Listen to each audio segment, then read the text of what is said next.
China is going to be a failed state and not exist in a decade, but this is really the one that matters the most. It's the islands off the coast, Japan, Taiwan, the Philippines, Indonesia, Singapore. The Chinese call it the first island chain. And there is no period in the long history of the Han people in which China has been able to economically interact with the lands beyond the chain ever, except right now, under the American-led order. Because the basic tenet of the order is that the Americans force everyone to be on the same side and no one interferes with anyone else's economic trade. If the Americans leave, that ends. China is only successful because the Americans are enabling it to be. But the Americans are getting out of that business. Now, there are two countries that theoretically could take America's place and enable China's future success, and they are Japan and India. What we've got here is a map that shows all the energy flows that go into China. Now, 80% of China's oil is imported. 85% of that flows by India. Now, Japan's navy is fully blue water, so it can interdict shipping to and from China nearly anywhere. Japan's navy has the range to reach the Persian Gulf, where most of this crude comes from. But what Japan cannot do is reach the Gulf if the path is hostile, and that is where India comes in. Not only can India reach the Gulf by itself now, India can interdict anyone attempting to approach the Gulf from the east. So that's the third big point. No one in East Asia can access the Persian Gulf without India's express sign-off. India is the most important country in determining whether China will survive the next few decades. And this all might be happening sooner than you think. First of all, we are likely to have an energy crisis in the next few months. Now, you may remember back during the Obama administration, the Americans and the Iranians cut a deal where Iran would cancel its nuclear program if in exchange it was rehabilitated. There were a lot of Americans who thought that deal was bad. Trump was one of them.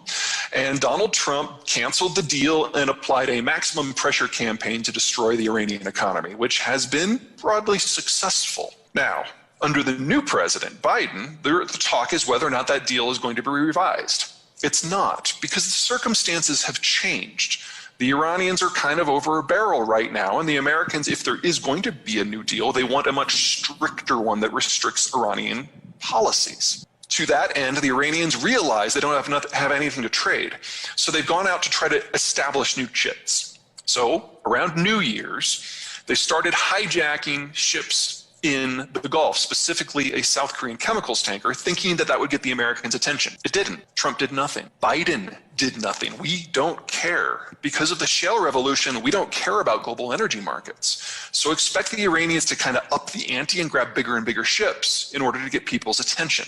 That obviously has consequences for energy shipments. Second, the Americans have had a sharp falling out with the Russians over everything from cyber crime to cyber stalking to election interference to general propaganda.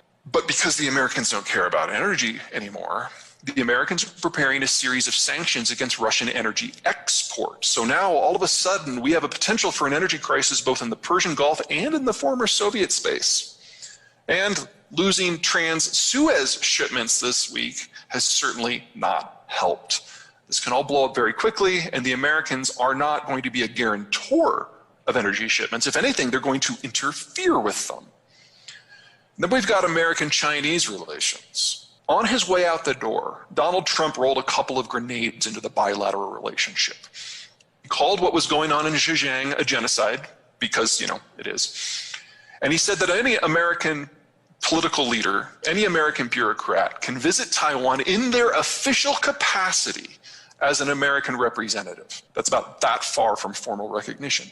On his first day in office, President Biden reaffirmed both policies. In addition, he sent 2 aircraft carriers into the South China Sea to do military exercises within sight of the Chinese military bases there.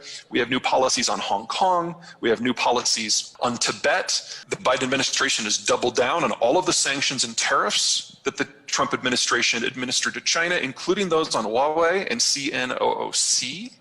And the Americans' new trade representative, Catherine Tai, that's the woman in the top left, she's Taiwanese. The Chinese perceive this as a full court press against their interests, and they are not wrong. On the Chinese side of the equation, they realize that their demography is sharply terminal. They realize that their export-led economic model is in danger. And so they are closing ranks, demonizing outsiders, and hunkering down for an economic breakdown. Dragon is not only a myth, it's a dying one. And what does this all mean for the elephant? Opportunity. As for the Chinese-Pakistani axis, if we ever get to the point where the Chinese are capable of projecting power through that corridor into Pakistan, two things go wrong for the Chinese. Number one, they are treated to the same tender mercies that the Americans were when we tried to transit Pakistan. That's no fun. And number two, let's assume for the moment that the Pakistanis and the Chinese can sing kumbaya and all get along and they can pacify the Northwest Territories and all that good stuff. You do a half a dozen bombing runs into that gorge and that entire transport network collapses in an hour. So you're talking about hundreds of billions of dollars of Chinese investment to stabilize it. You cause a few landslides and it's done. That is not a stable transit system.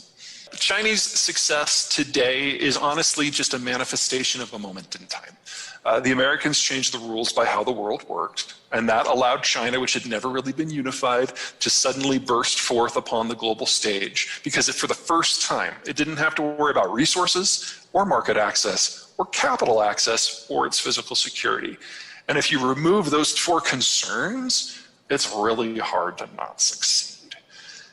Which means that all it takes is the Americans leaving to pull the plug on this whole thing. And that's exactly what's happening. The default status for Chinese government is dictatorial. That takes the form of the Communist Party right now, but that doesn't necessarily mean it has to be the same form. And if the Chinese Communist Party proves unable of maintaining China's economic position, I have no doubt that the Chinese people will consume it. That doesn't mean that what replaces it will be any better for anyone. Chinese history is very long and very, very, very dark. I am not confident of the next chapter of Chinese politics being better than what they have now. The Russians and the Chinese are allies of convenience. Remember that they have fought a war in the last century, and they don't like each other very much. The Chinese perceive the Russians as backwards. The Russians see Chinese efforts to colonize southeastern Siberia as an attack on their country, which kind of is. And the relationship only is useful for the Chinese in two ways. Number one, it's an alternate support. Try that sentence again. It's an alternate supply of oil and natural gas that is not dependent on the Malacca Strait, American protection, Indian cooperation, or the Persian Gulf. So anything that can be piped in from Russia is a definite plus. Second, military technology transfers. Until the Chinese become sufficiently technically apt to be able to copy everything that the Russians have, the Chinese still have a need to continually import military products from the Russians. But make no mistake, very few of these products are getting fielded. They're not doing mass purchases. They're buying like the floor model. They take them home. They try to reverse engineer them. And anything that they can make, they do. And anything that they can't, they then order another one. That's basically what it is. And the Russians are absolutely getting their shirts, or absolutely getting gutted in terms of their trade relation for China. That's one of the reasons I'm so pessimistic on the existence of Russia over the long run, is that their anti-Americanism has completely blinded them ideologically to the fact that their foreign policy is actually hollowing them out in an industrial and a technological sense. China is absolutely getting the better advantage of that. And if we ever get to the point where the Chinese can copy everything that they've taken, then the relationship basically loses almost all of its meaning. So aside from some diplomatic collaboration, for example, in the UN Security Council, there really isn't much to that relationship there. They really do not respect one another, and they certainly don't trust one another.